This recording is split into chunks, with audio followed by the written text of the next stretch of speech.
त्याच्याबद्दल तर मला खूप आनंद होत आहे. जी कार्यकर्त्यांनी मला साथ दिली, वरिष्ठांनी मला संधी दिली, जे माझे वरिष्ठ आहेत भारतीय जनता पार्टीचे देवेंद्र फडणवीस साहेब, रवींद्र चव्हाण, नंदू परब साहेब, तशाच माझ्या लोकप्रिय काकी सुलभा गणपत गायकवाड यांनी जे मला पक्षात काम करण्याचं संधी दिली, मला तिकीट दिलं, त्यांची मी खूप ऋणी आहे.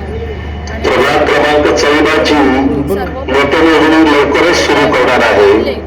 त्यासाठी कृपया आपण आणि तसेच माझे आतमध्ये जी लोक आहेत सोडावं. ज्यांनी मला पोलीस विभागाला विनंती आहे. लोकसेवा प्रभाग क्रमांक 14 ची मतमोजणी सुरू करण्यात येणार आहे.